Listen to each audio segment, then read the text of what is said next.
Fever dream high in the quiet of the night, you know that I caught it. Bad, bad boy, shiny toy with a price, you know that I wanted. Killing me slow, out the window. I'm always waiting for you, just waiting below. Devils roll the dice, angels roll their eyes, and if I bleed, you'll be the last to know. And it's you, the shape of your body, it's you, the feeling I've gotten is it's a cruel summer, it's cool, that's what I tell me, no rules, unbreakable heaven, but it's a cruel summer with you. Hang your head low in the glow of a vending machine, I'm not dying. You say that we'll just screw it up in these trying times, I'm not trying. So cut the headlights, summer's a knife, I'm always waiting for you, just walk up to the bone. Devils roll the dice, angels roll their eyes, and if I bleed, you'll be the last to know. And it's cool, the shape of your body, it's blue, the feeling I've gotten is it's a cool summer, it's cool, that's what I tell them, no rules, unbreakable heaven, it's a cool summer. I'm drunk in the back of the car, and I cried like a baby coming home from the bar. Said I'm fine, but it wasn't true. I don't wanna keep secrets just to keep you. And I snuck in through the garden gate every night that summer just to seal my fate. And I screamed for whatever it's worth, I love you, ain't that the worst thing you've ever heard? He looks up, grinning like a devil, it's new, the shape of your body, it's blue, the feeling I've gotten is it's a cruel summer, it's cool, that's what I tell him, no rules, unbreakable heaven, but it's a cruel summer. I'm drunk in the back of the car, and I cried like a baby coming home from the bar. Said I'm fine, but it wasn't true. I don't wanna keep secrets just to keep you. And I snuck in through the garden gate every night that summer just to steal my fate. And I screamed for whatever it's worth, I love you, ain't that the worst thing you've ever heard?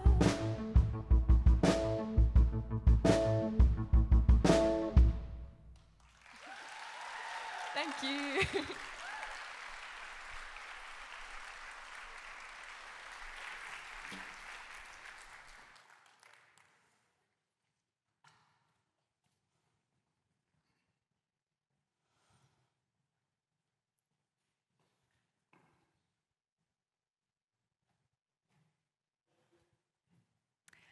Good evening, everyone, and what an amazing way to start the night. A big thank you to our very talented student performers.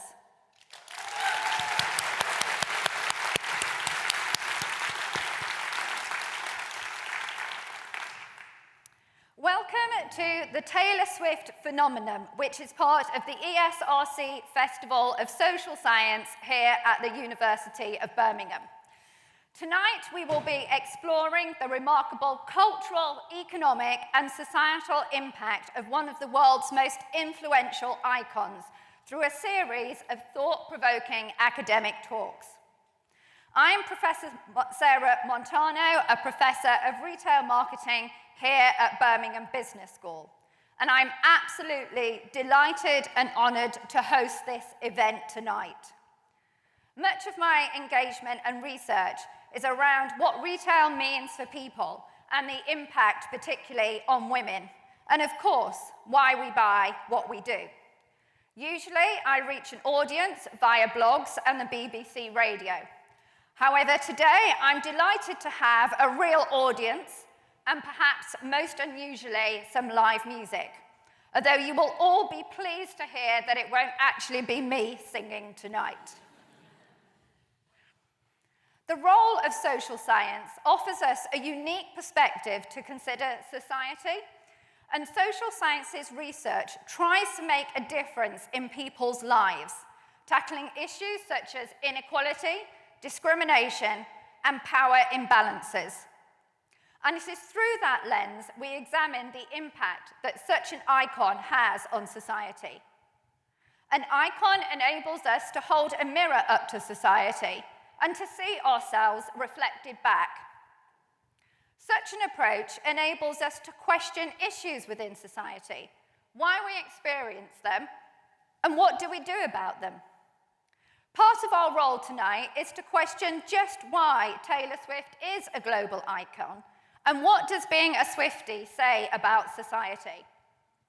At a time when there is a cost of living crisis, why have we seen people so keen to contribute to the $1 billion of tour revenue and spend an average of £848 on just one evening? Tonight is not about us just praising Taylor Swift, but we're offering an analysis and a critique of society and of an icon. To start our analysis and evaluation of Taylor Swift, there are just a few points that are worth considering. For me, as a writer, I am always drawn to music that tells a story. Many of her songs are vignettes, from The Last Great American Dynasty to Love Story, and the trilogy of August, Cardigan, and Betty. From her Red album, All Too Well is said to be one of the greatest breakup songs of all time. Hearing that for the first time, it took me right back to heartbreak, and I thought, that's exactly how it feels. At some point, everyone has had to put on a brave face and go out in public, succinctly summarized in I Can Do It with a Broken Heart. Secondly, what it means to be a woman today. For women, one aspect of our work that can be challenging is emotional labor and the expectation to be nice. When women are not nice, they're often accused of being power hungry or cold and unfeeling. Emotional labor is when we as women are asked to manage our own emotions to meet what other needs, or to put our feelings aside to support other people. Even Taylor Swift experiences this, as seen in Who's Afraid of Little Old Me or The Man. And of course, the criticism of her when she challenged the music industry over her revenues and the criticism of her relationships. If such an icon is experiencing these issues, what does it mean for all women today? And finally, the rise of the so-called Swiftonomics effect. For a few years, I've been analysing the effect of the cost of living crisis on consumers, yet we can see that people are so keen to spend on one evening. We might say that this is due to the need for a once-in-a-lifetime experience, and it shows how society values just a transient experience. Also, one thing is clear, that such an event has brought people together. From the bracelet-making events today to the Eras tour prep and the post-tour analysis, this shows that as society, we want to get together and we want to share in memorable events. So to kick off our talks, I'm delighted to introduce our first speaker, Dr. Iona Murphy. Dr. Murphy is a humanities lecturer at the University of Huddersfield with a deep expertise in Taylor Swift's work. She recently served as an advisor to the highly anticipated Taylor Swift Songbook Trail exhibition at the Victoria and Albert Museum. And tonight, Dr. Murphy will explore Swift's lyrics through a poetic lens, drawing comparisons with renowned poets such as Sylvia Plath and Emily Dickinson, and revealing how Swift's lyricism brings poetry to a wider audience. And following Iona, we have Dr. David Patty, an associate professor here at the University of Birmingham. Dr. Patty is an internationally recognized expert in drama, theatre, and live music performance. His talk will focus on the Taylor Swift's Eras Tour and how she manages to create intimacy on some of the world's biggest stages, fostering a unique sense of closeness with her audience through personal narratives and direct communication. Are you ready for it?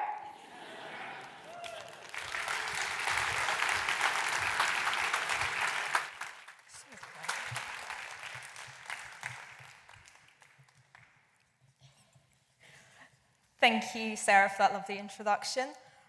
So it's a pleasure to see so many people here, and as someone who has been a Swiftie since they were 11 years old, it's a real pleasure to be here as well.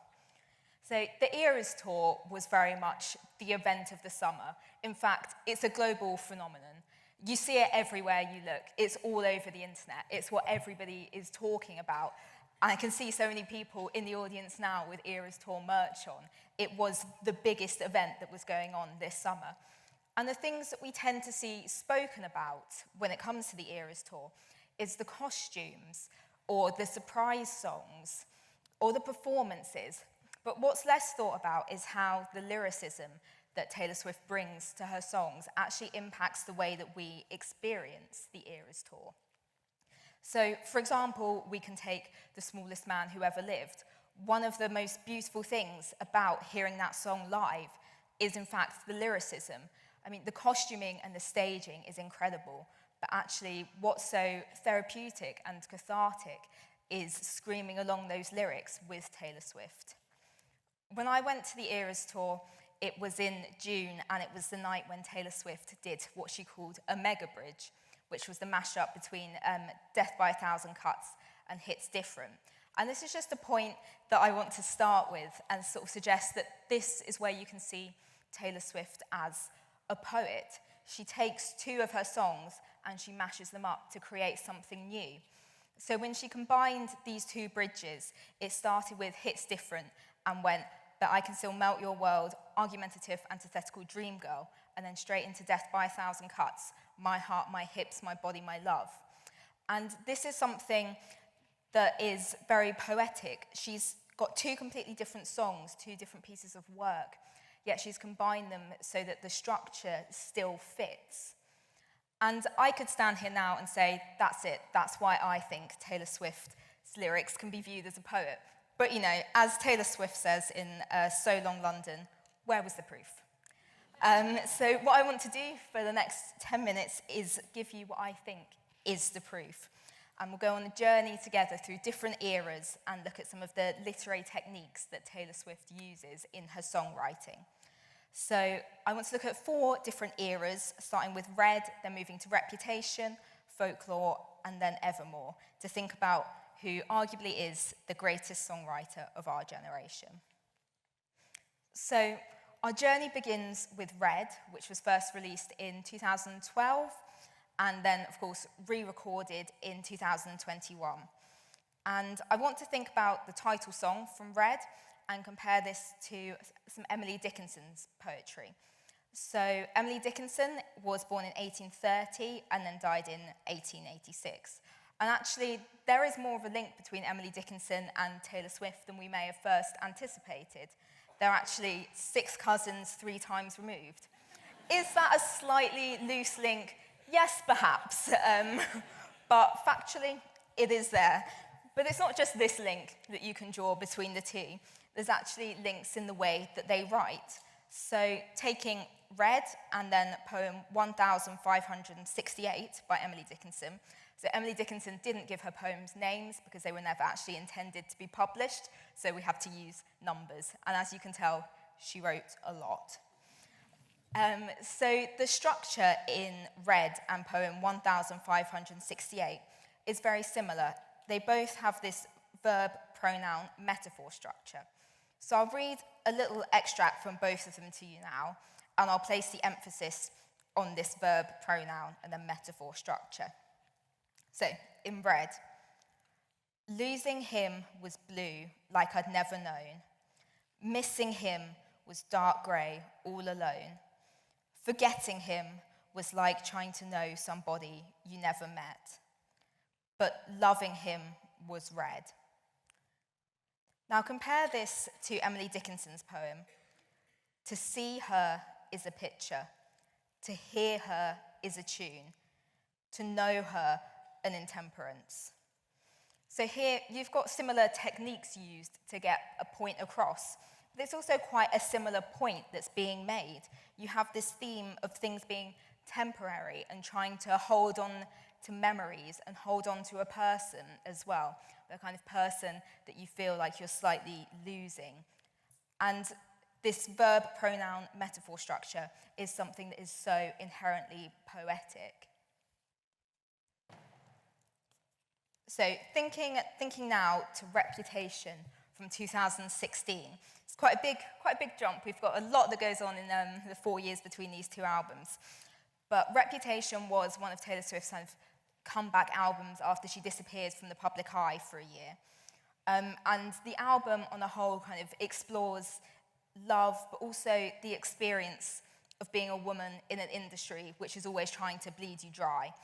And she thinks about themes of rebirth and having to come back into the public eye, which has been so brutal to her for years. And I wanted to have a think about Taylor Swift in relation to Sylvia Plath. As another nice, somewhat tedious link for you, 1989, Taylor's version was actually released on what would have been Sylvia Plath's 91st birthday. Again, is there a link? Probably not, but it's still just a nice, interesting fact for you. So I want to look at the lead single from Reputation, Look What You Made Me Do, and one of Sylvia Plath's most famous poems, Lady Lazarus. So Sylvia Plath is one of the great 20th century writers. She was born in 1932 and then died in 1963. And she's very much known for being part of what's called a confessional movement, so poetry that often talks about mental health and the experience of being a woman in a patriarchal society in a very raw and real way. So what I've done here is I've taken the lyrics from Look What You Made Me Do, and in keeping with the punctuation that's in the lyrics booklet, I've restructured Look What You Made Me Do to fit a kind of poetic structure based on where the commas are.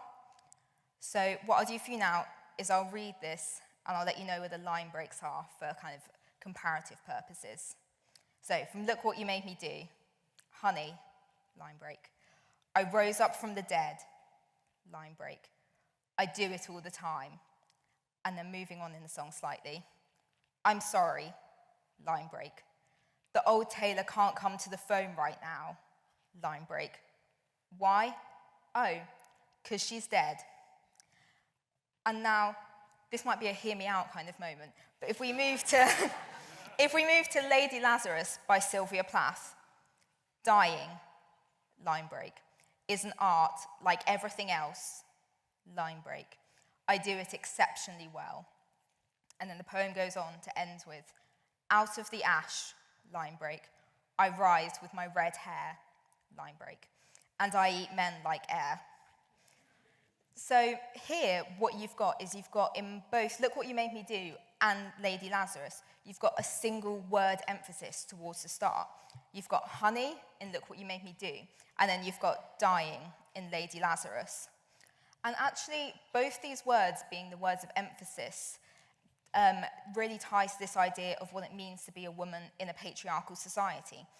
Both women feel that they have to rise from the dead, rise from these ashes that then comes up later in both poem and song. There's a sense of artistic and metaphorical death. In order to fit in with what is expected of you, you need to have this metaphorical death and take a completely new artistic route. And that's what Taylor Swift is doing. In Reputation more generally, it's got quite a different sound.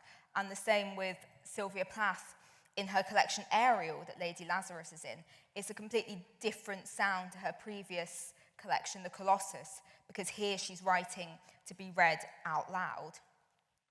So you get this sense of similarity in both song and poem, that both Sylvia Plath and Taylor Swift do struggle with these expectations that are placed on women in industries that ultimately are dominated by men and male viewpoints of what a woman should be and how a woman should behave. Both of them have this refrain of, I do it all the time, I do it exceptionally well. It's what women have to do, it's how women have to perform. And you also have the, I rose up, and then I rise. There's a sense of rebirth that's coming through in both. Thinking now to Folklore, which some people may argue is one of Taylor Swift's most poetic albums. It's definitely an album where her sound changes a lot. So Folklore was released in 2020, and you start to get a different sound. It's hard to even categorize Folklore, but what it is it's got a beautiful narrative, and that's one of the great things about Folklore. So I want to think about My Tears Ricochet, which is a track 5 on Folklore. So track 5s famously are known for being very emotionally vulnerable and raw. If you think about the track 5 on Red, All Too Well, that's the kind of sensations that you get when you hear a track 5 by Taylor Swift. And in the Eras tour, My Tears Ricochet is probably one of the arguably most powerful moments. And I want to go back again to Emily Dickinson, in part because of my tedious link, and in part because I think there's a potential actually for influence. So looking at Emily Dickinson's poem 138 in comparison with My Tears Ricochet, both are very similar thematically. So in My Tears Ricochet, Taylor Swift writes, "'Cause when I'd fight, you used to tell me I was brave." And then in poem 138, Emily Dickinson says, "To fight aloud is very brave." There's some very clear similarities here, which is why I'm suggesting there is the potential for influence. We do know that Taylor Swift does engage with poetry herself. She wrote her own poetry, and if you look at The Lakes, she makes references to romantic poets such as William Wordsworth. So because she engages with poetry, there's nothing to say that she hasn't read any Emily Dickinson and used this as an inspiration. I mean, Emily Dickinson is such a hugely famous poet that I think there is probably a reasonable chance, without wanting to speculate too much. But also, both women here, again, are talking about sort of, it's a comment on patriarchy. It's a political comment on how to be a woman is to perform, and how when you stand up for yourself, it's something that is considered brave within a patriarchal society where women aren't supposed to speak up for themselves and aren't supposed to stand up for themselves. So in this way, you see Taylor Swift engaging with more than one idea of poetry. You see her engaging with imagery that appears in earlier poetry, but also with this sense of politics and political messages that go hand in hand with poetry.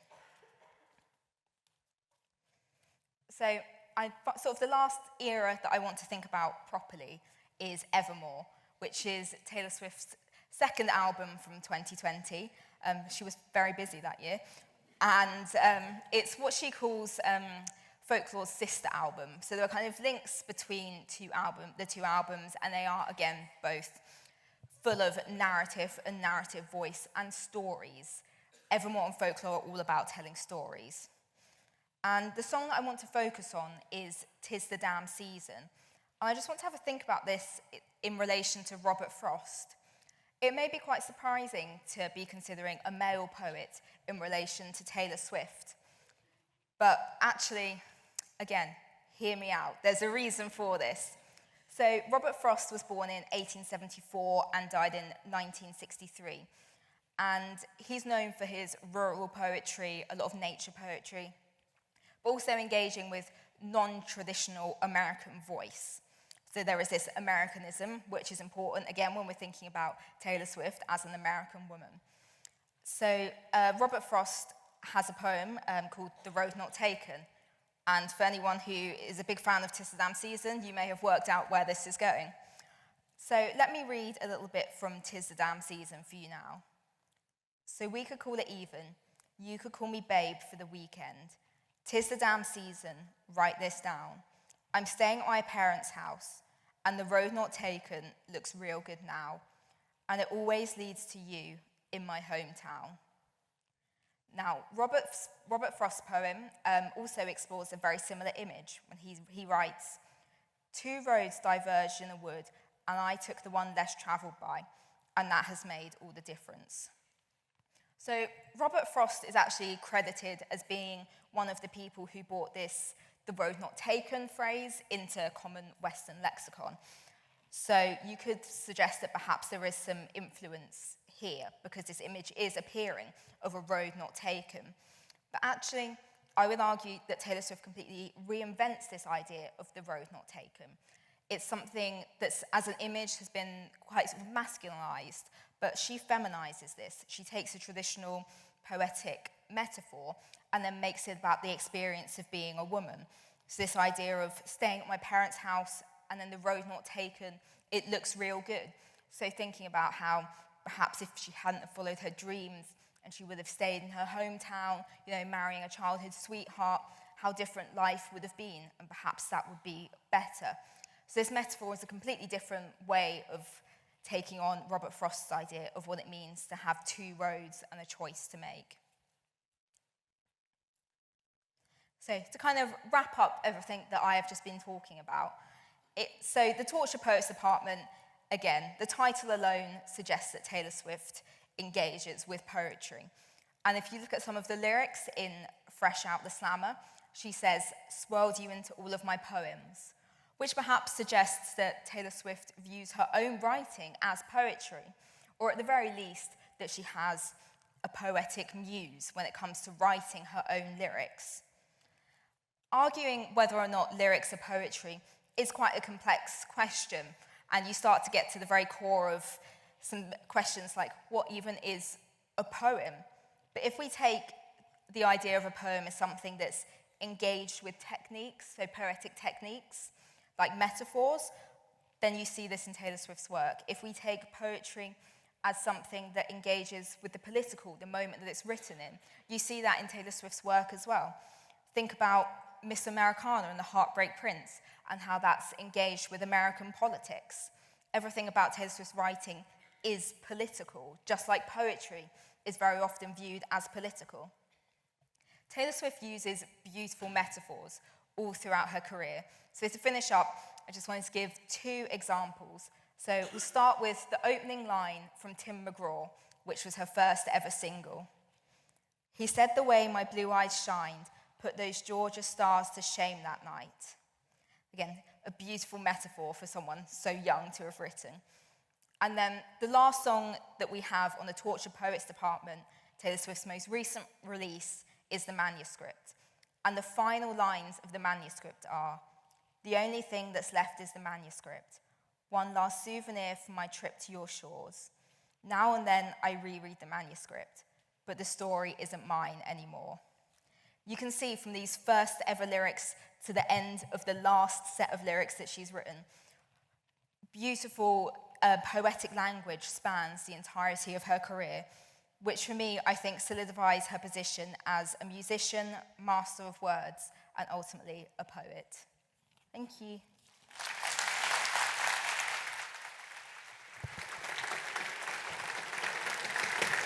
Very good. Yeah. Hi, everybody. There I am. I'm up. Yes, my name is David Patty. I'm from the University of Birmingham. As you can hear from my voice, I'm Scottish, and there's not that much I can do about it. So I'll try not to be too Scottish for about the next 10 minutes or so. What I'm going to do is... Hey, it worked. What I'm going to do is to talk about this. This is the kind of stuff I write about. I write about large-scale theatre performances in arenas, in stadiums. Partly, I think I write about them because they are intrinsically interesting and they tell you an awful lot about the position of music in society, about the way in which audiences connect with each other. Another part of me thinks I write about them because it gives me an excuse to go to stuff like this. Why would I need an excuse? Come on, this is just good. So, I'm going to be talking about the Eras Tour. I'm not going to be going into too much detail, in fact, really no detail at all, about all of the statistics that go along with the tour. For one thing, it's not finished yet. So the tally has not been completed. It does look as though it's going to earn something like £2 billion, which is quite amazing when it finishes. But every day it's throwing up new news stories. The one I saw on The Guardian just before I left my office today was that the Eras Tour is responsible for Heathrow Airport turning an increased profit this year because of Swifties flying in. Fine, fair enough, that's grand. But I'm interested in the Eras Tour because it strikes me that she does something there, and she does it very successfully. And what she does is something that other people who engage in this type of work, these type of performances, try to strive to do. Think about it. Imagine yourself for a moment. You're a massive megastar. There you go, just imagine that for a moment. Just drink it in, yeah? You're playing stadiums. You're playing someplace where, as a physical person, you are a dot on a platform. And there are people what feels like miles away. And yet, you have to do what all music performers, all pop performers have to do, which is to turn that space into a small room, into a table in a bar, where you are talking to somebody and they are responding to you. People try to do it by making the sets as big and as elaborate as possible. If you go and see The Weeknd on his last tour, the After Hours Till Dawn tour, you see a massive Blakean stage set laid out in front of you. And you watch him enacting a psychodrama throughout the show. But Taylor Swift does something different. I think something way more effective and way more interesting.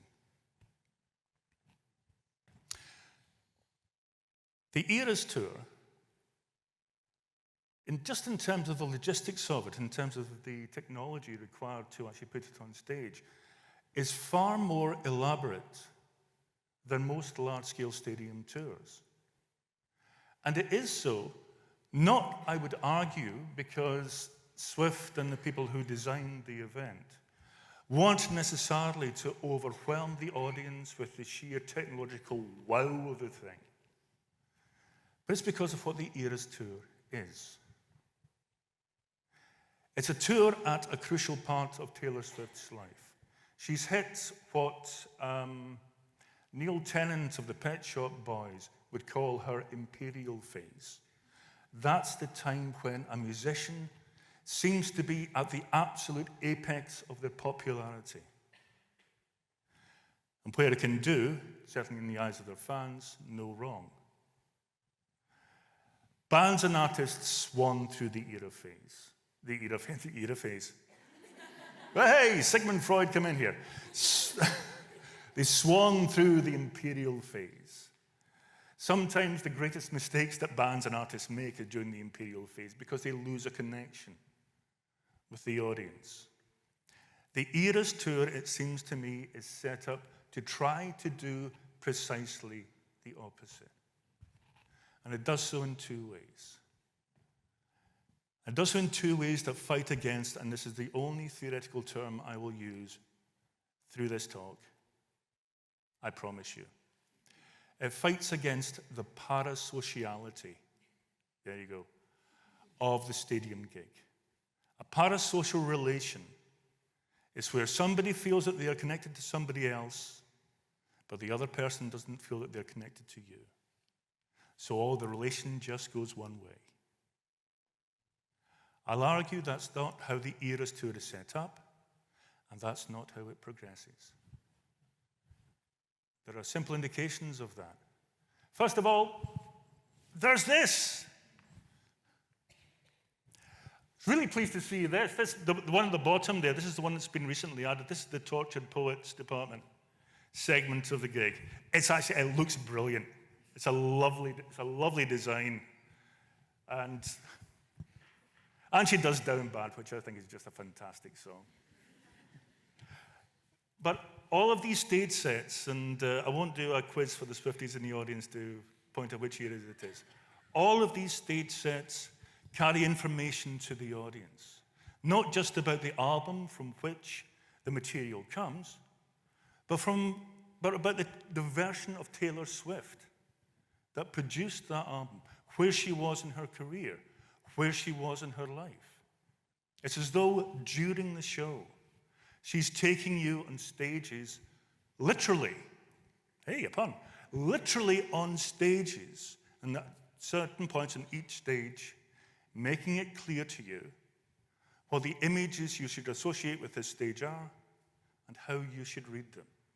And you're going there as a fan, so you know these images and you understand them. Artists will create one stage set, normally in a stadium gig, and that will carry you through the whole night.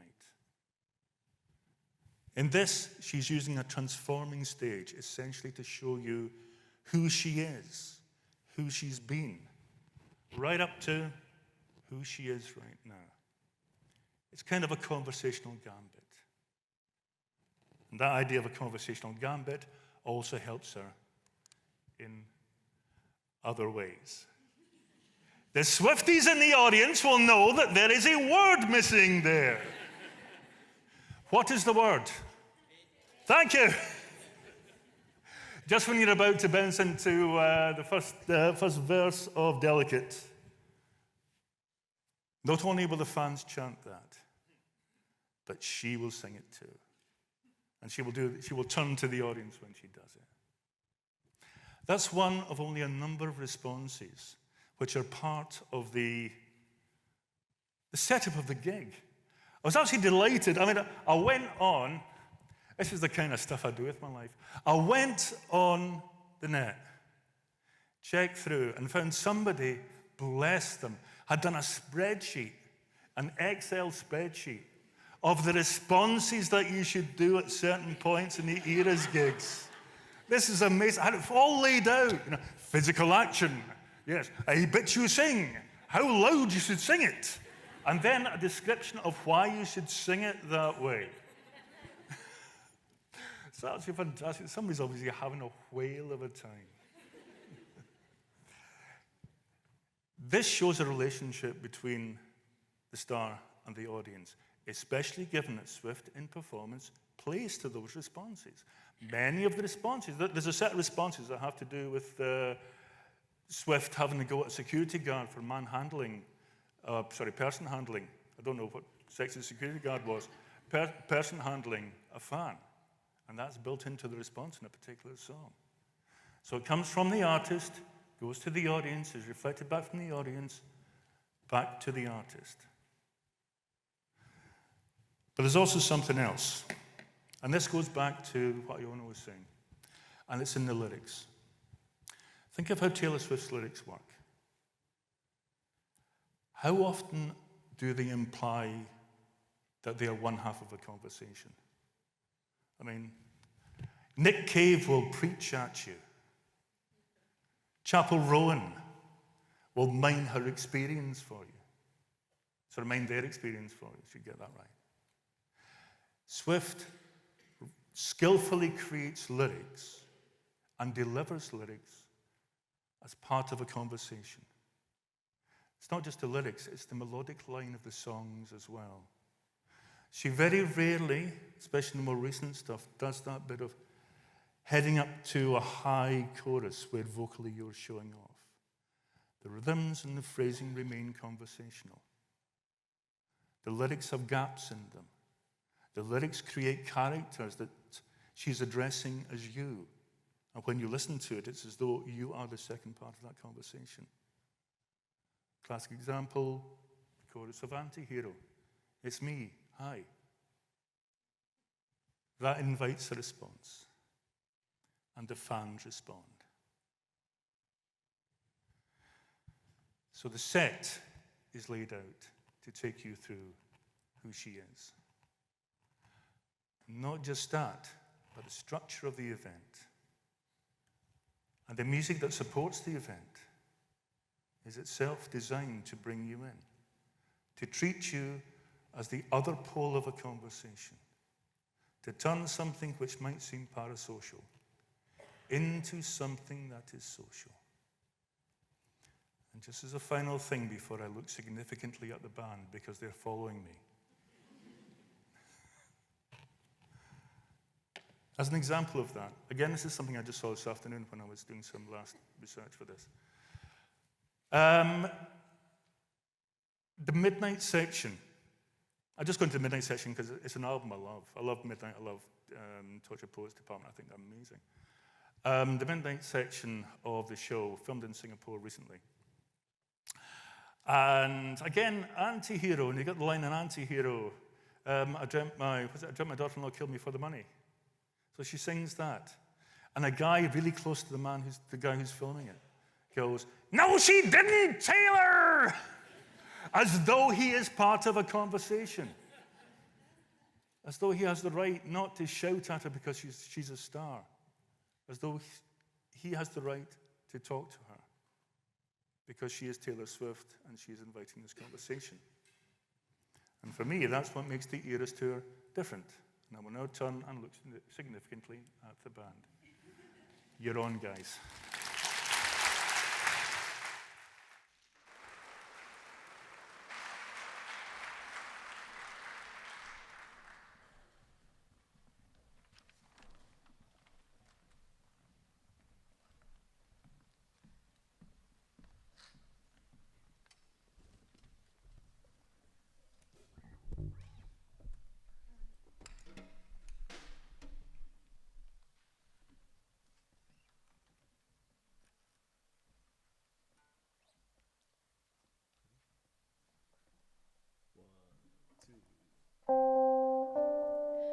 Don't blame me, love got me crazy. If it doesn't, you ain't doing it right. Lord save me, my drug is my baby. I'll be using for the rest of my life. I've been breaking hearts a long time and toying with those other guys, just playthings for me to use. Something happened for the first time in the darkest little paradise I can place, and I just need you. And baby, for you I would cross the line, I would waste my time, I would lose my mind. They say she's gone too far this time. Well, blame you, love made me crazy. If it doesn't, you ain't doing it right. Lord save me, my drug is my baby. I'll be using for the rest of my life. Don't blame me, love got me crazy. If it doesn't, you ain't doing it right. Oh, Lord save me, my drug is my baby. I'll be using for the rest of my life. My name is whatever you decide, and I'm just gonna call you mine. I'm insane, but I'm your baby. Echoes of your name inside my mind, halo, hiding my obsession. I once was poison ivy, but now I'm your daisy. And baby, for you I would fall from grace just to touch your face. If you'd walk away, I'd beg you on my knees to stay. Don't blame me, love got me crazy. If it doesn't, you ain't doing it right. Lord save me, my drug is my baby. I'll be using for the rest of my life. Don't blame me, love got me crazy. If it doesn't, you ain't doing it right. Oh, Lord save me, my drug is my baby. I'll be using for the rest of my life. I get so high, oh, every time you're loving me. You're loving me, trip of my life. Oh, every time you're touching me, you're touching me. Every time you're loving me. Oh. save me, my drug is my baby. I'll be using for the rest of my life. Oh, baby, love got me crazy. If it doesn't, you ain't doing it right. Oh, Lord, save me, my drug is my baby. I'll be using for the rest of my life. Oh, baby, love made me crazy. If it doesn't, you ain't doing it right. Oh, Lord, save me, my drug is my baby. I'll be using for the rest of my life. I get so high, oh, every time you're loving me, you're loving me. Oh, Lord, save me, my drug is my baby. I'll be using for the rest of my life.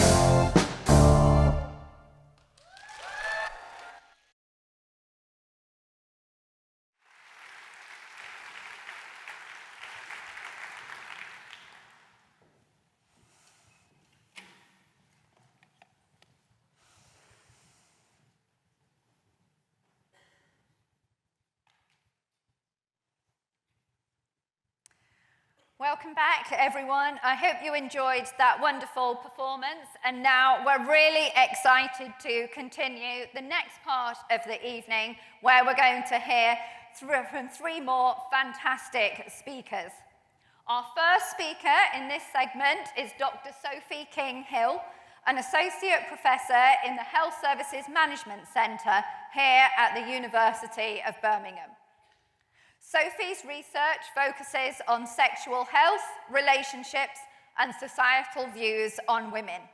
And tonight she'll be exploring the Taylor Swift paradox. Her talk will examine how Swift's portrayal as both a hero and a fairer reflects broader societal perceptions of women and misogyny, as well as the complex roles assigned to female figures. And then next, we're going to hear from Dr. Maria Sayou from the University of Portsmouth, London, and Dr. Sharon McDowell Emefiele, also from the University of Birmingham. Their talk will focus on Taylor Swift's extraordinary influence in the global economy.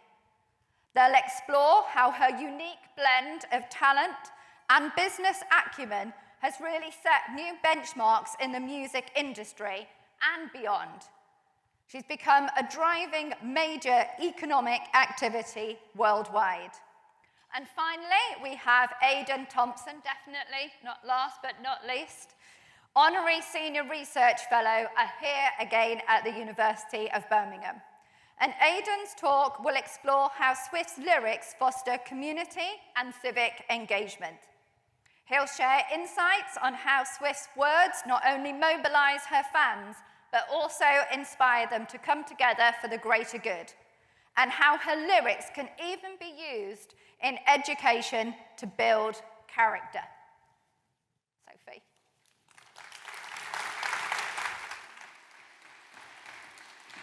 Hi everyone, I'm going to start with a little bit of a disclaimer. I'm horrendously jet lagged after a recent work trip, so this is meant to take 10 minutes, but I have no concept of time, so we might still be here in 3 hours.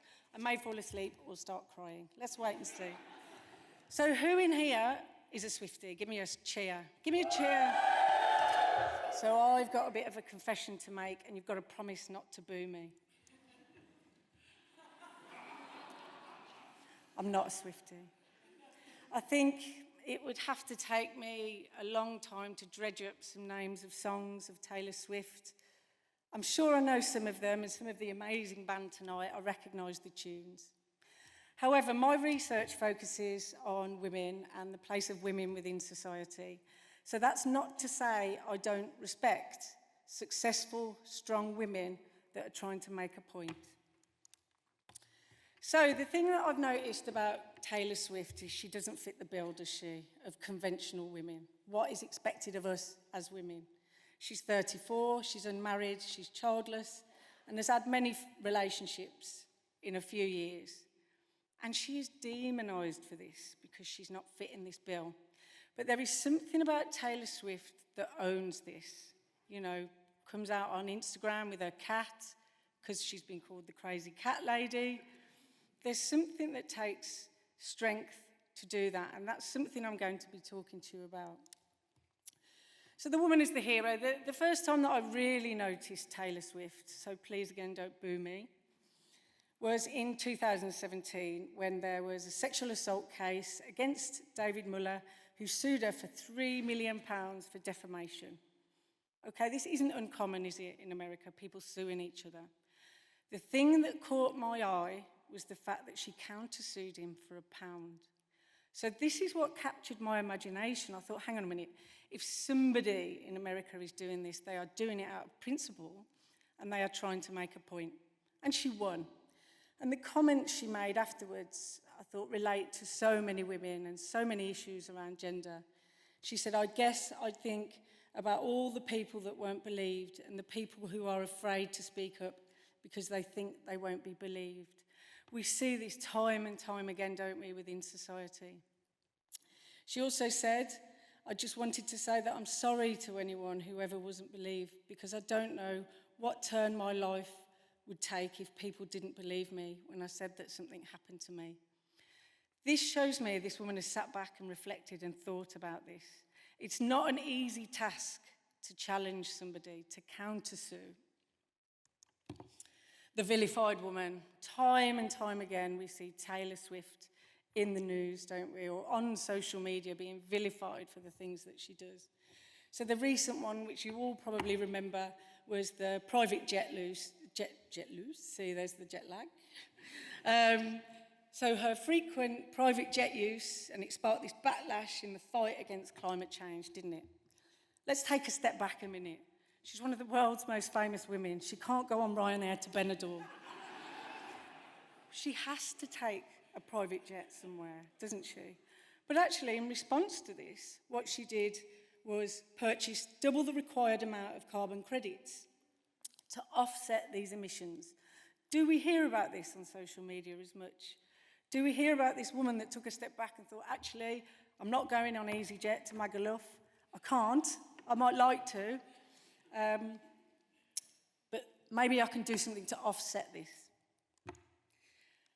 NFL, have we heard of the controversy around the NFL with her? So a 30-second NFL video featured Swift more than any NFL player. Fans criticised the video for giving Swift too much attention and not NFL players. However, to parallel this, and again, these are the things we don't hear about as much, the NFL has seen an increase in viewership among teenage girls. You know, we're always trying to get young women into sports more, aren't we? And the 18 to 24-year-old age category, since she first appeared on the scene in NFL in 2023. This is huge. This is a really positive, big impact. This is not a new phenomenon. Hands up who recognises this absolute legend up here. This woman has been vilified for the whole of her career because she embraced her sexuality as a woman. Because she was dominant, she took on masculine traits. She challenged the status quo. And now she is being challenged, isn't she, for her age and for what she looks like. And she said, once again, I am caught in the glare of ageism and misogyny. And a very famous quote by Madonna, who we all love, I have been degraded by the media since the beginning of my career, but I understand that this is a test, and I am happy to do the trailblazing so that all of the women behind me can have an easier time in years to come. Is this the case, though? Are women having an easier time? No, I see a lot of shakes of the head. Tick. It's very noble of Madonna, you know, and she's weathered it, hasn't she? But again, you know, maybe the sands are shifting a little bit, but not as much as they should be. The contradictions. So let's take a look at these guys. Should we start with Hugh Hefner?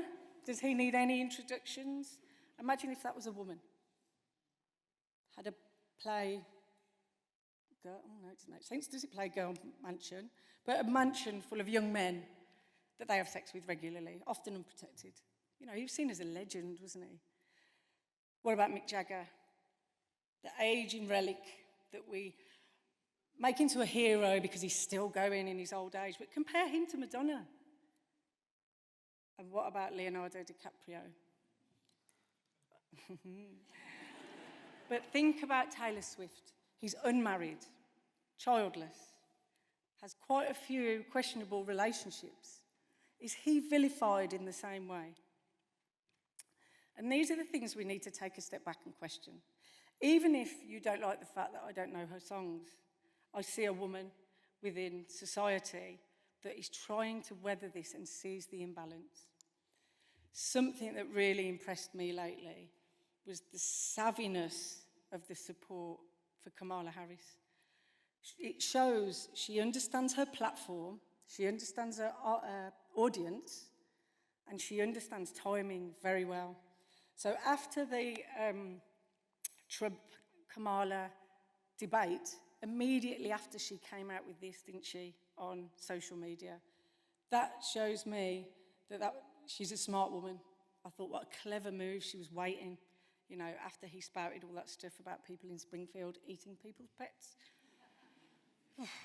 So, what does this mean? Like I said, I'm not a Swiftie in terms of the way that you guys are, but maybe I am in my own way. What does this mean for the woman as the human being? How has she managed to get to her mid-30s carrying this burden? It makes me incredibly sad in the fact that she knows it.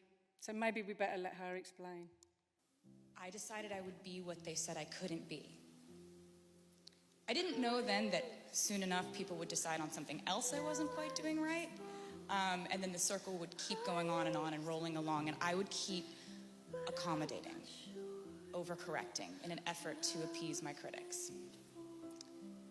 They're saying I'm dating too much in my 20s? Okay, I'll stop. I'll just be single for years. Now they're saying my album Red is filled with too many breakup songs? Okay, I'll make one about moving to New York and deciding that really my life is more fun with just my friends. Oh, they're saying my music is changing too much for me to stay in country music? All right. Okay, here's an entire genre shift and a pop album called 1989. Ah, you heard it? Sick. Now it's that I'm showing you too many pictures of me with my friends. Okay, I can stop doing that too. Now I'm actually a calculated manipulator rather than a smart businesswoman? Okay, I'll disappear from public view for years. Now I'm being cast as a villain to you? Okay, here's an album called Reputation, and there are lots of snakes everywhere. In the last 10 years, I have watched as women in this industry are criticized and measured up to each other and picked at for their bodies, their romantic lives, their fashion. Or have you ever heard someone say about a male artist, I really like his songs, but I don't know what it is. There's just something about him I don't like. No, that criticism is reserved for us. But you know, I've learned that the difference between those who can continue to create in that climate usually comes down to this: who lets that scrutiny break them and who just keeps making art. Thank you.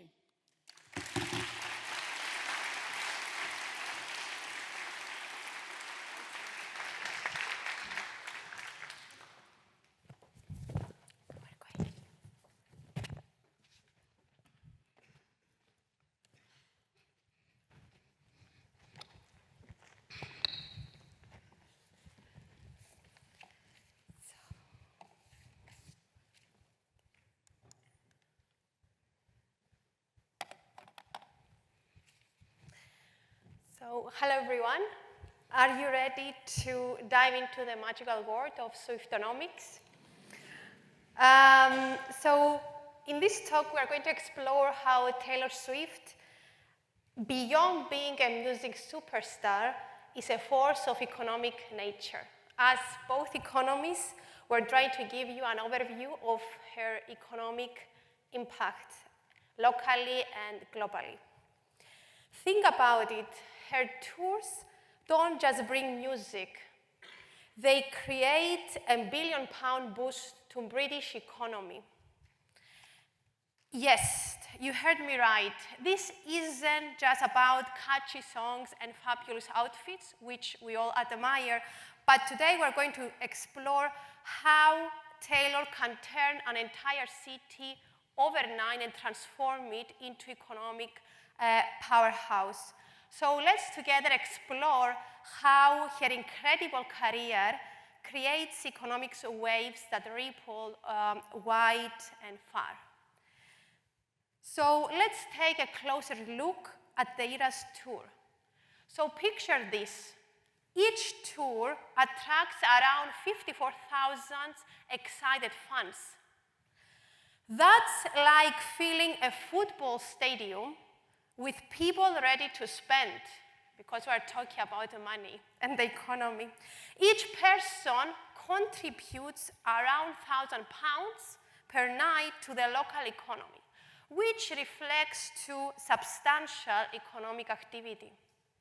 When Swifties travel for the concert on the respective city that the tour occurs, they are not just buying tickets. They are spending on hotels, booking hotels. They are dining out, and also merchandise. They are buying Taylor Swift-related products. So this creates a trickle-down effect that benefits various sectors and local businesses, and transform these businesses, the cafes, the restaurants, and local shops thrive as they welcome concert goers. Let's not forget the vendors outside of the venues. They sell everything from sparkly and glow sticks to t-shirts. It's a party and everyone is invited. This is what cultural events can do and bring communities together. So they create a community of people and sense of belonging and impact and increasing the local economies. So now let's see carefully the regional impact. London alone is set to receive a 500 million boost from the Eras Tour. So that not just the ticket, as we mentioned, it's also an economic activity, an increase in hotels, restaurants, and local attractions. And what about Liverpool? Because I'm talking about the UK tour. The city is bracing for job creation and a surge in local revenue. Think about the energy in the city when we have sold out hotel rooms and restaurants that are buzzing with fans. It's like a mini economic festival. This projected 1 billion contribution to the UK economy. And it's more just a figure. We don't talk about numbers only. We talk about what it represents. It represents that the thriving of local businesses and communities that are growing stronger. Each pound that is spent, it tells us, is a tale of opportunity and excitement, and that's what makes this event so special. Now let's see what happens in the global. So Taylor Swift is a global phenomenon. The Eras Tour is not just a UK phenomenon, it's making waves worldwide.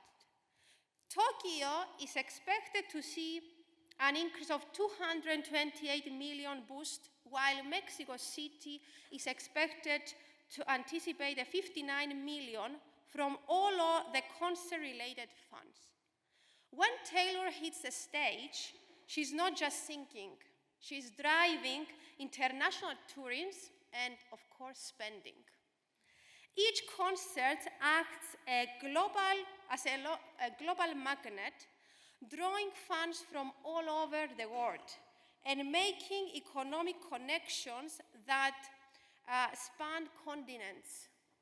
So as we are hearing our favorite tunes from Taylor, let's remember that we are part of a worldwide community where music and economy goes hand in hand and isn't just a star, she's a global economic force. So let's talk about the US leg of the tour. Cities like Los Angeles, Chicago, and New York are gearing up for an economic explosion. Think about the thrill of sold-out venues. This is where the magic happens. The impact of Taylor concerts can rival that of hosting the Super Bowl. So it's huge. This underscores that just how vital live music is for local economies. It's not just a concert. It's a celebration that brings life back to the streets. And this is what actually the fans needed. As we dance and sing along the Taylor Swift's hits, let's also celebrate her incredible ability to boost local economies. From lively cafes, hotels, her concerts create an economic ripple effect that benefits everyone. So let's raise a glass, or maybe a glittery microphone, to Swiftonomics.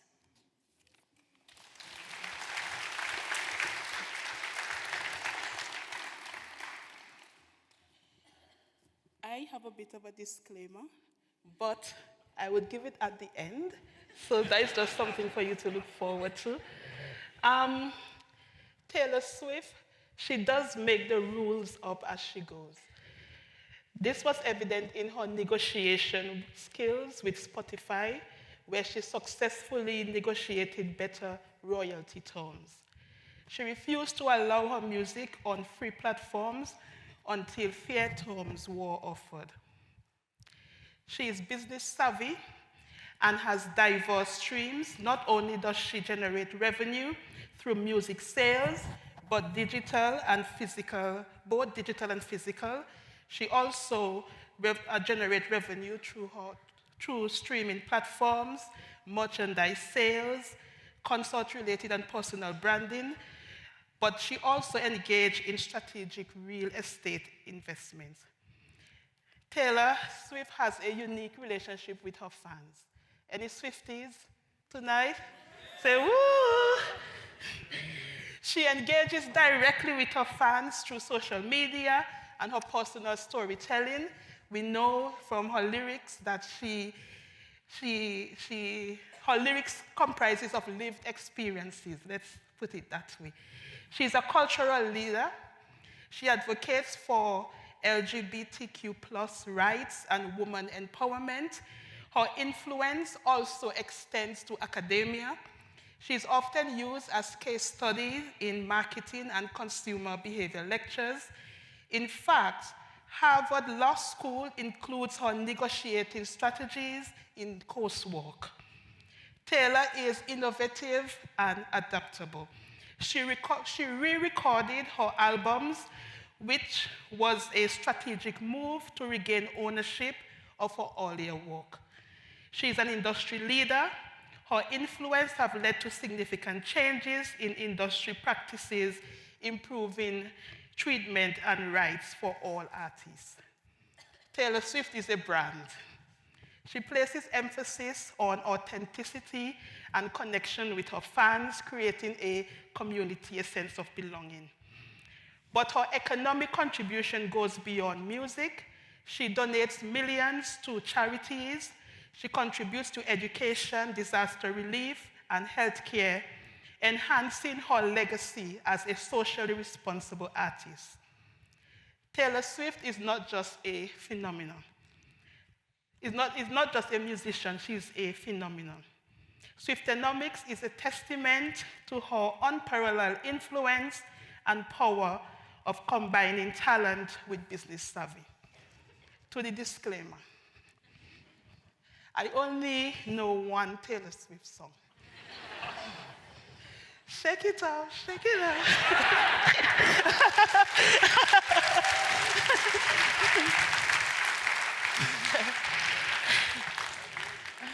Is that on the list for tonight? Oh, I would be singing.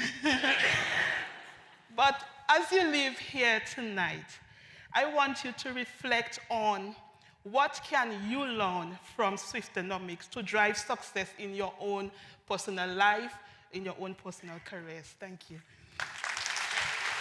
Hi,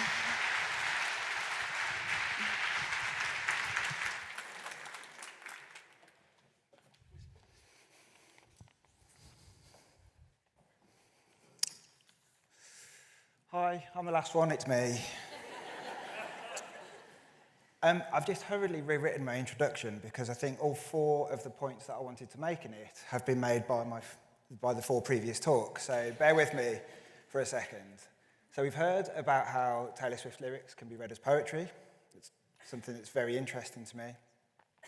We've heard about her ability as a storyteller, both as a lyricist, but also in her staging. We've heard about her economics and her ability as a businesswoman. And we've heard about her as a woman who goes against a lot of stereotypes and actively does so. I'm going to introduce some terminology here that we haven't used tonight, and that's about her civic virtues, those that she displays as a person herself, but those that she encourages in her fans, through her lyrics, through her performances, and through acts that her fan base engage in. In pop music, we don't often consider the virtues of pop stars, nor the ones that they cultivate in their fans, nor the ethical value of their lyrics, should there be any. So my talk today is going to be on 2 aspects in relation to Taylor Swift, especially in relation to the Eras tour. Firstly, introducing that notion of civic virtue in relation to Swift, and secondly, giving some examples from 3 particular songs to evidence my points. My own research is one that is positioned probably at the intersection between aesthetics and ethics, that balance between what something looks like, what something sounds like, how good and appealing it is, and how meaningful it is, civically, morally, recognizing that the poetry that pop lyrics hold and the value of their ethical and moral content has an emotional and deeply meaningful impact on listeners. I'm a Swiftie myself, so having the opportunity to bring together my academic interests and talk about Taylor Swift is as fun, but also rather daunting. I say that because the last time I spoke at a conference about Taylor Swift, I gave a talk about Shake It Off.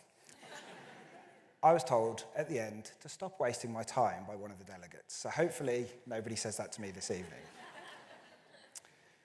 So, Taylor Swift promotes this notion of civic engagement through her public persona, through her actions, and through her lyrics, encouraging fans to come together in ways that go beyond mere enjoyment of attending a concert or of consuming her music. For this evening, I define civic virtue as the traits of character that are necessary for engaged, responsible citizenship, contributing to a common good. Civic virtues are one category of virtue. This is where I'm tiptoeing back into my academic research, alongside intellectual virtues, moral virtues, and performance virtues, combined together to form one's individual character. However, this civic dimension moves us from individual character development, which can be seen as inwardly focused and selfish, to something that can benefit communities and societies in a selfless way. Through such virtues as citizenship, community awareness, service, and civility. And I encourage you to think of ways in which Taylor Swift and her fans do this as I talk about the lyrics in question. So in particular, to do with civic awareness, raising, and responsibility, Swift has used a platform to raise awareness about political issues, encouraging fans to register to vote, promoting particular candidates, also spoken out about topics such as LGBTQ plus rights, gender equality, racial injustice, as we've heard from some of the previous talks already. She's also directly contributed to food banks in every city that she has toured on the Eras tour, donated money to charity, and emphasised the importance of taking responsibilities for one's own actions for a common good, or for a greater good, beyond something that's merely self-serving. In terms of charity, she's not only given money to different charitable causes, she's given money directly to fans to pay for tuition fees, surgery, and other causes. As well as donating to food banks, she's met with fans and offered non-financial charitable acts, such as visiting fans in hospitals, gifting tickets to those who have experienced some form of hardship. Perseverance and courage may not be the obvious civic virtues that come to mind, but when applied in a civic context for Taylor Swift, they emphasise her civic engagement on a greater scale. She faced enormous criticism and backlash for endorsing particular political candidates, and she's spoken out against issues in the music industry and unfair treatment, most of which she has experienced herself, but also for the benefit of those who have experienced it, to try and protect them and enable them to move forward. Looking now at a couple of song lyrics, in terms of courage and civic engagement, I've picked a rather obscure song deliberately, which is Only the Young, from 2020, and from it was the promotional single to the Miss Americana documentary. This song is very different to a lot of Taylor Swift album tracks in that it explicitly calls on young people to engage in politics and fight for their own future, a future that they want, not one that is dictated by other people. It reflects Swift's commitment to encouraging civic participation, for young people to seek control over their futures, and was released at the time of some civil unrest in the US. Lyrics including, "The game was rigged, the ref got tricked, the wrong ones think they're right," and "They aren't going to help us, too busy helping themselves. They aren't going to change, we got to do this ourselves." Swift sets up the narrative of an us and them dichotomy, where she is one of the young people. She is on the side of those who she is appealing to, and she trusts that they will hear her. She wants to drive them forward. There is a metaphorical finish line that she pushes people to run towards. There is a separate piece of work that I'm doing at the moment looking at that metaphor of running in Swift's lyrics, which I think is something that is quite fascinating because it suggests an endless pursuit without ever getting to where she wants to, but it's also tiring and it's also energy sapping. The second lyric I was going to mention is from The Man, a song that addresses gender inequality, double standards, highlights challenges that women face in society, much of which we've heard from already. I'm so sick of running as fast as I can, wondering if I'd get there if I was a man. Swift gives examples throughout the song of the paradox and hypocrisy of how men and women are portrayed. But she presents herself and says that if she were a man, she would not just be any man, she would be the man, the best and most successful, but also celebrated for acting lavishly and excessively. But of course she has become successful, and she's done this not as a man, but very much as a woman. The fact that she has achieved icon status, being the world's biggest pop star, endorses her own confidence in becoming the best, but shows to her fans, particularly her female fans, that things are possible and you can buck trends. Throughout the Eras tour, we've seen examples of friendship and community build up amongst this Swiftie fan base. Organic displays of unity, resilience, as well as unmatched attention to every single detail of Swift's performances. Many of these are deliberate and orchestrated by Swift, but also engaged with and reciprocated by her fans. We've seen fans singing on street corners, quite organically, in cities where concerts have been cancelled.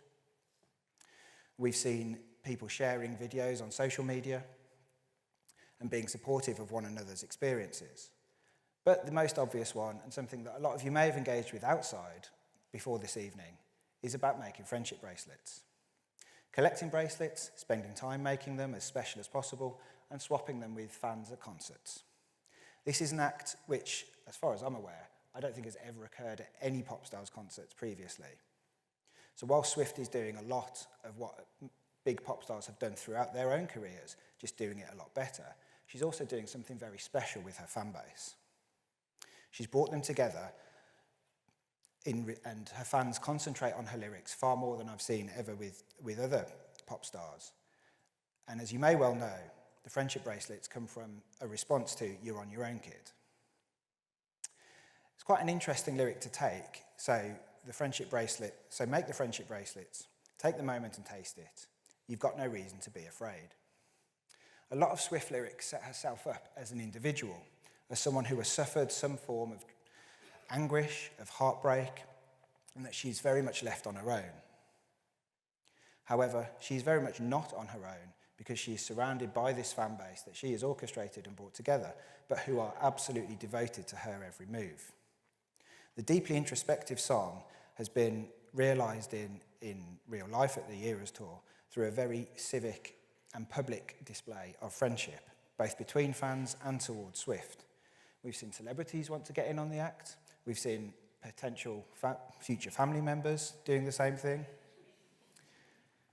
That Swift delivers a message in the song that growth comes out of realising at key moments you have to navigate life independently, but that this cannot be done all the time, and that you very much need your support network around you. So my own research has looked to apply this sort of lyrical interrogation and metaphorical insight and bring it into the classroom, with pop lyrics used as tools for moral and ethical development in the pursuit of some form of betterment. The commercial success adds weight to doing this and in bringing this kind of discussion into the classroom. My background is in education, and I want to work with young people who may or may not be Swifties, may or may not realise the songs that they are listening to and the messages that are within it. Swift has built a career on writing songs from personal experiences, telling stories in intricate detail about her own life, but making them all accessible and relevant to her fans. Her magic, indeed the phenomenon of her success, is in her ability to create engaging narratives on themes that listeners find engaging and about the specifics of a celebrity's life which feel relevant to members of the public. Success is catching and it attracts attention, and we're seeing Taylor Swift at the centre of academic attention right now, not only this evening, but at courses dedicated to understanding her lyrics, her philosophy, her economics, at such luminous institutions as the University of Birmingham, but also Harvard, LSE, and elsewhere. Whilst her economic and commercial successes will always grab attention, I hope that I've reflected the role of civic engagement and the purpose that that has in her success. Showcased with example lyrics, in the pursuit of a greater good. Swift is the biggest pop star on the planet. We know this. Most of us are here because of it. But her success is not only commercial. Her longevity, fandom, are rooted in something far more than mere consumption of pop music. I hope to have drawn some attention to that this evening. An artist that crafts lyrics reflecting her own feelings of loneliness and isolation is surrounded by the largest fan base on the planet. Taylor Swift, you are not on your own.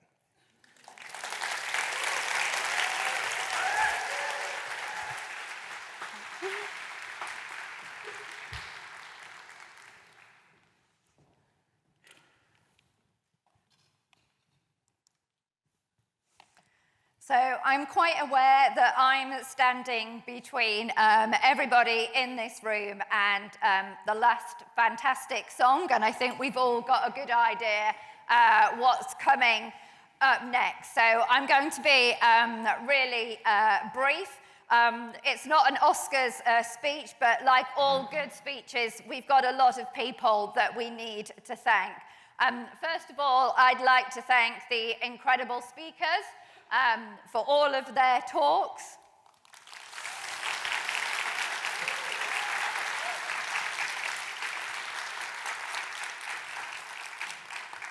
I'd also like to thank our incredibly talented student performers.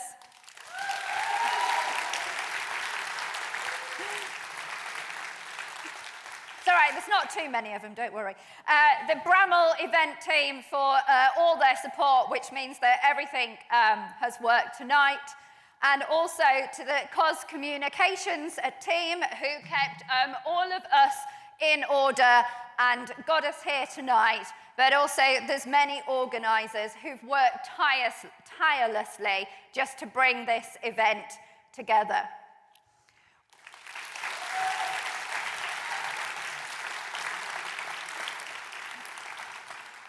And also, huge thank you to the Taylor Swift Society. We also have the president of the Guild's Taylor Swift Society here today, who hosted the Friendship Bracelet workshop earlier, and we went to have a look, and that was a real, community, and as Aidan has just said, it's really brought people together.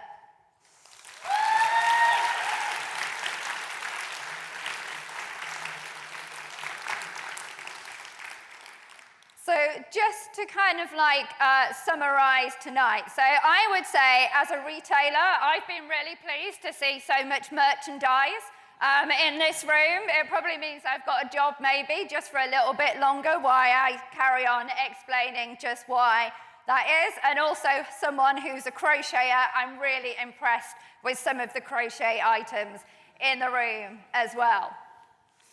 But just to reflect for a moment on our fabulous talks, Iona has shown us that actually lyrics are poetry, that actually we really should be studying these. And also, I'm going to go back now and look at all the track 5s on every single item. David gave us a moment when we could all imagine that we were a megastar. So that's nice. That made a nice change from endless Zoom or team calls, because we get both these days. David also told us that usually gigs are about the parasocial, but actually the Eras Tour, it's personal, it's communal, and it's individual, and it's a conversation that we want to have. Sophie has shown us that actually we shouldn't be demonizing women for being famous and to be successful. We should look at what they contribute. And Sharon and Maria have shown us just what a global powerhouse the Taylor Swift really is, at how she really is a global economic force. And Aidan ended our sessions with really showing that there's a great balance between aesthetics and ethics, but also we all have civic responsibilities. And I think as Birmingham is a civic institution, I think that's something that we all take very seriously, and I think is very close to all of our hearts here at Birmingham. So before we wrap up, there's a QR code, which is apparently behind me. It does look like it's behind me, so I'm assuming it is. If you could take a moment to answer 3 quick questions while we enjoyed the last performance, your feedback will really help to shape any future events. So tonight we've explored Taylor Swift's profound cultural, economic, and societal impact. We've touched on everything from lyrics to her role as a global icon. We thank you all for being part of this engaging discussion. We hope that you leave with new perspectives on what makes Taylor Swift such a unique phenomenon and in today's world, but also what this says about society, and particularly what it says about being a woman today. I'll just say that we've written the manuscript on being a global icon. So now, to end this evening, I'm going to hand over to our fabulous performers. We're going to end on a very high note, so get ready to shake it off.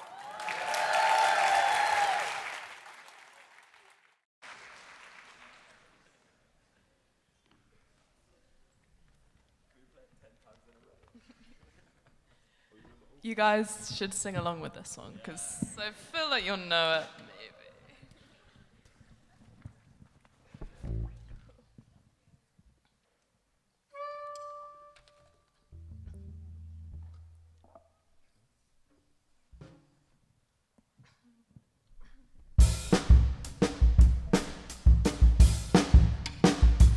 I stay out too late, got nothing in my brain.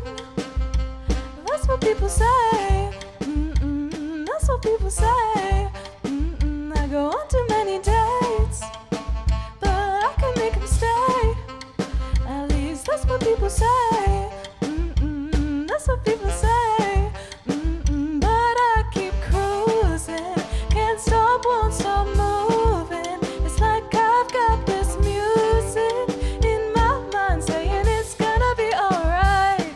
'Cause it plays gonna play, and the haters gonna hate. Baby, I'm just gonna shake, shake, shake, shake, shake. I shake it off, I shake it off. Heartbreak is gonna break, break, break, break, break, and the pink is gonna bake. Baby, I'm just gonna shake, shake, shake, shake, shake. I shake it off, I shake it. I never miss a beat. I'm wiping on my feet, and that's what they don't see.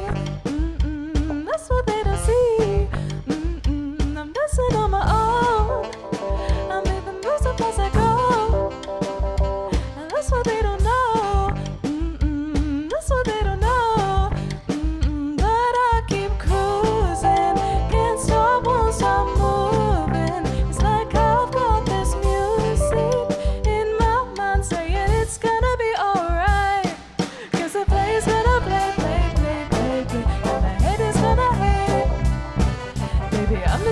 shake, shake, shake, shake, shake. I shake it off, I shake it off. Heartbreaker's gonna break, break, break, break, break. The baker's gonna break. Baby, I'm just gonna shake, shake, shake, shake, shake. I shake it off, I shake it off. I shake it off, I shake it off. I shake it off, I shake it off. I shake it off, I shake it off. I shake it off, I shake it off. Hey, hey, hey. See all you was getting down and out about the lies and the dirty, dirty cheats of the world. You could have been getting down to this sick beat. My ex-man bought his new girlfriend. She's like, oh my God, I'm just gonna shake it to the fella over there with the hella good hair. Won't you come on over, baby? We can shake, shake, shake. Cause the feeling's gonna fake, fake, fake, fake, fake. And the haters gonna hate, hate, hate, hate, hate. Baby, I'm just gonna shake. I shake it off, I shake it off. Heartbreaker's gonna break, break, break, break, break. And the faker's gonna break, break, break, break, break. Baby, I'm just gonna shake, shake, shake, shake, shake. I shake it off, I shake it off. I shake it off, I shake it off.